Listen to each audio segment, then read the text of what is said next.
will emerge. In fact, there will be a deal and not a good one. From your observation of the negotiations, what's your thought on that? Well, first, I think the prospect of a deal in the near term is very low. And the reason for that is that the essence of a deal that the 5+1, the permanent 5 members of the Security Council plus Germany, have been working on with Iran has been a rollback of the Iranian nuclear program for a rollback of sanctions. And what the Iranians have said is, you roll back the sanctions and we'll give you transparency.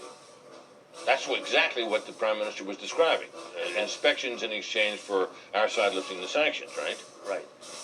Well, he's suggesting a dismantling of the capabilities. I think the 5+1 has been focusing not on dismantling, but rolling them back to the point where Iran would be pushed back a couple of years, and that would give you a high level of confidence with the transparency, with the appropriate verification, that you would know if they were cheating and you would have time to do something about it.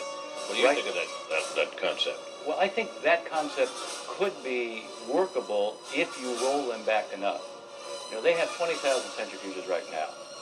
If you're rolling them back to, say, 1,000, then you put them back a couple of years, and if you have very extensive verification means, and I would like to see, much like what we had in Iraq, if you have that, then you'd have a high level of confidence that if they tried to cheat, you could catch them and you'd have plenty of time to do something about it. And I would suggest, if you have that kind of a deal, we should work out with the Israelis very soon, before such a deal, what would be the consequences if you caught them cheating, and agree on what those would be. That puts you in a very different place. But right now, even that deal isn't in the offing because Iran doesn't want to roll back their program. They want to roll back of sanctions, but they don't want to roll back their program. They say, we have peaceful intent, what you were reading from Zarif's statement. We have peaceful intent, and all you need to do is have some verification here to see it. Well, this is a country that has basically violated all of its obligations under the Nuclear Non-Proliferation Treaty for a long time, so there's no reason to accept their peaceful intent.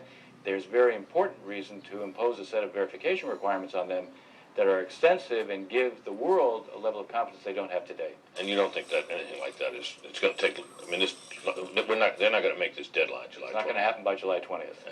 And perhaps it sounds like long, hard negotiations are yet to come in your eyes to get anywhere near what you're talking about. Right. The only way it happens in my mind is if the Iranians come to the conclusion that they have much more to lose from the failure of diplomacy than we do. Right. If they think they don't, there won't be a deal. Let me turn to the current offensive going on over in Gaza and the exchange of rocket fire. What's the danger this gets out of hand and we end up in a full-blown conflagration with Israel and its neighbors? Well, there's always a danger that something that's unintended takes place. It was very interesting in your interview with the Prime Minister that he was very careful to avoid saying where they were in terms of achieving their objectives. He was also very careful in terms of avoiding what it is they will do, whether it's a ground operation or not. This is someone who is the Prime Minister who is defining the objective as the restoration of calm. That's very different from defining the objective as a dismantling of Hamas.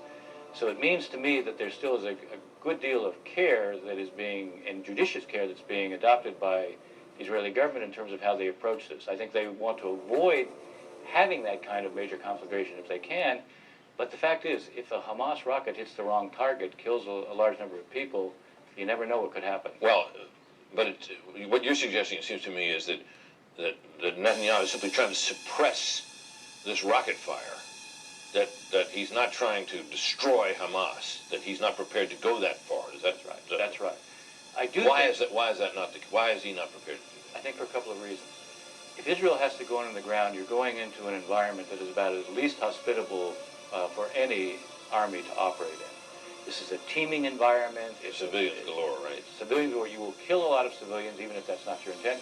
You will lose a lot of people of your own. You'll face, international pressure to bring this to a halt. And it's not clear what you could achieve, even when you do all that. Having said that, there is a different situation today than existed before. Before, you had tunnels from Egypt that provided constant material and constant smuggling, which allowed the Hamas to build up this rocket capability. The Egyptians today have choked off those tunnels. That wasn't the case before.